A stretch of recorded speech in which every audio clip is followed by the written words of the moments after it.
Part 1 tells the beginning of the story by placing the reader inside a moment of extreme danger and tension, where peace is only a thin layer hiding cruelty and power. The Galactic Council Hall is shown as a grand and beautiful place floating near a giant blue star, built to look calm and fair, yet filled with fear and hidden violence.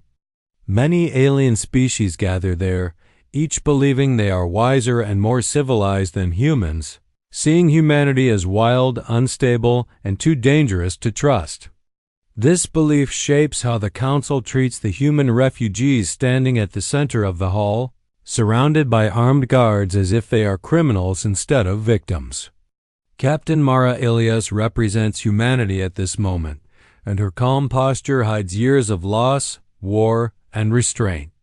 She stands without armor to show peace, yet her presence carries the weight of a soldier who has seen worlds burn. Behind her are survivors from Kepri 9, a human colony destroyed by the Zyre Dominion, and among them is a small boy named Eli, whose simple toy ship quietly symbolizes innocence, memory, and everything humanity has already lost. The Council claims to seek justice and order, but their slow talks and empty words contrast sharply with the reality that human worlds are being erased, while they debate rules and permissions. As Mara speaks, her words carry frustration and pain, exposing the Council's failure to protect the weak, especially children, and the room reacts with unease because the truth is uncomfortable. The true turning point comes suddenly and violently when a Krell officer, annoyed and full of arrogance, decides to show dominance rather than discipline. The officer's strike against Eli is not just an act of cruelty, but a statement that human lives, especially human children, do not matter to those in power. The moment Eli is hit, the silence that fills the hall becomes heavier than any explosion, because everyone present understands that something irreversible has just happened. Mara's response is controlled but powerful. She does not scream or attack blindly, but her swift movement to protect Eli shows what humanity truly values. Her quiet words carry more threat than any weapon, signaling that restraint has ended. When every human in the hall stands together, it shows unity born from shared pain and shared limits, a silent promise that no harm to one will ever be ignored again. The activation of the Wrath Protocol marks the shift from helplessness to action, revealing that humanity has been preparing for this exact moment, not out of desire for war but out of necessity. Hidden fleets awakening across space show human ingenuity and patience, proving they learned from being underestimated. The Council Hall, once a symbol of order, becomes the birthplace of chaos, not because humans wanted violence, but because injustice was allowed to stand for too long. This opening section sets the emotional core of the story by showing that the coming war is not about power, territory, or pride, but about protection, dignity, and the unbreakable human instinct to defend its children, no matter the cost. Part 2 continues the story by showing how quickly the balance of power breaks once humanity stops waiting and starts acting, turning fear into motion across the stars. As alarms scream through Council space, hidden human fleets emerge from places no one believed dangerous or useful, such as dead moons, hollow asteroids, and dark space lanes abandoned by safer species, revealing that humans planned for survival long before they were allowed a voice. The sudden arrival of thousands of human ships creates shock and panic among the Council forces, who are used to slow wars, warnings, and rules, while human vessels move with sharp speed and violent purpose, designed by people who evolved on a world where mistakes meant death. Admiral Jin Park stands on the bridge of the HFS Resolute, calm but heavy with memory, carrying the loss of burned colonies and dead civilians as he gives simple orders that remind every crew member why they fight. Not for glory, but for those already gone. When Council fleets rush to form defensive lines, they discover too late that human tactics ignore comfort and safety. using extreme maneuvers that push crews to physical limits other species cannot survive, proving again why humans are called Deathworlders.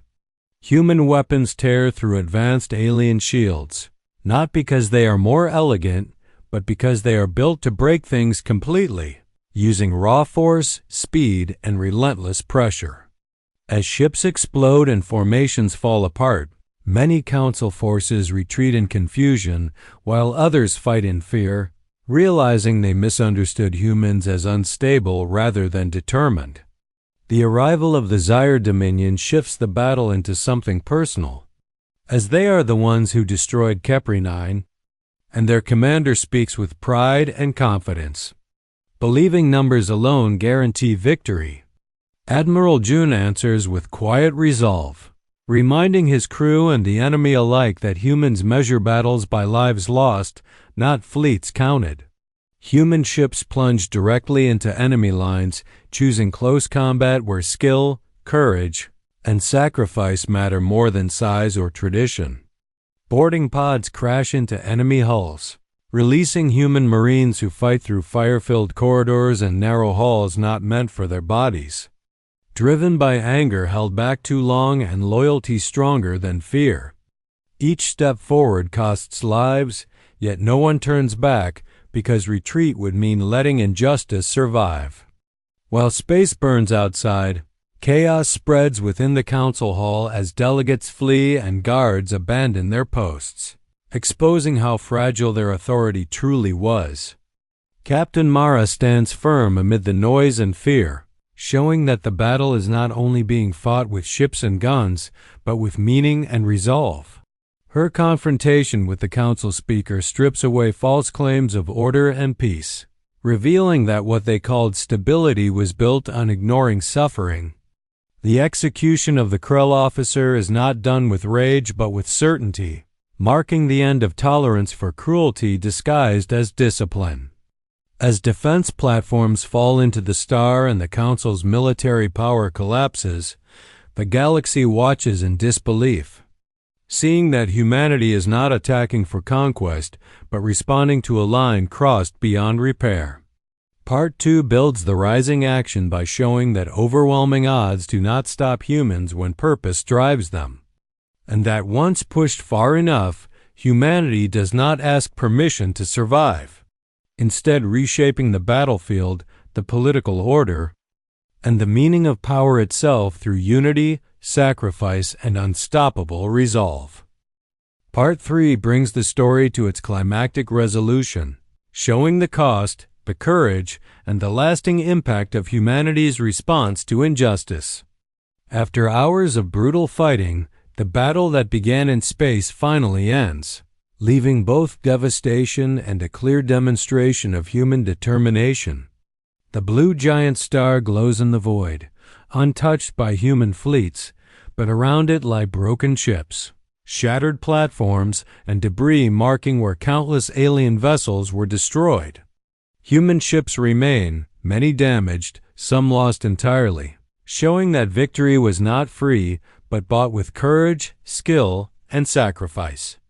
On the bridge of the HFS Resolute, Admiral Jun Park surveys the aftermath in silence, feeling the weight of lives lost during the assault.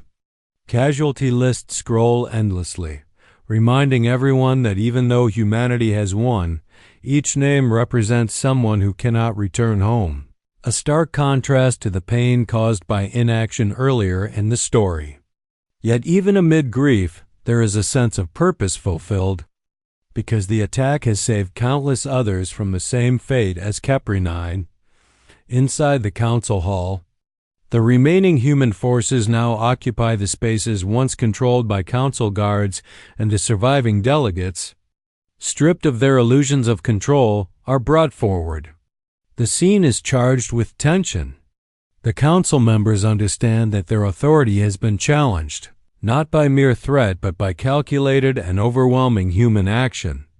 Captain Mara steps forward and lays the helmet of the Krell officer, whose cruelty started the conflict, onto the floor as a symbolic act of accountability. The gesture is simple but carries the full weight of the consequences of arrogance. demonstrating that actions against humanity, especially its children, have direct and inescapable repercussions. Mara's words to the council are calm but resolute, emphasizing that humans fight not for pride or conquest, but for protection of their own, for their families, for those who cannot defend themselves. She presents Eli, the child whose suffering sparked the conflict, as the living representation of what humans value above all: innocence, life, and dignity. The demand she places on the council is not revenge but recognition, protection, and law, an unambiguous boundary that no species may ever cross again.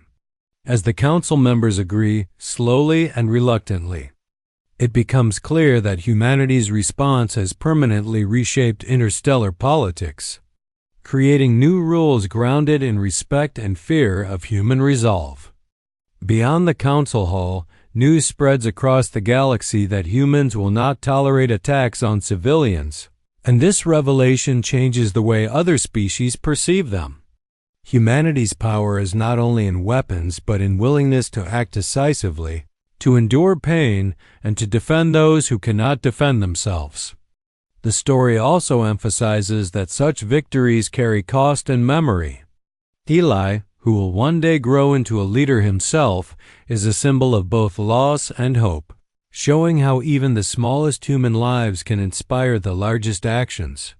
The conclusion balances triumph with reflection, revealing that humanity's greatest strength lies not in firepower alone, but in courage, unity, and moral clarity.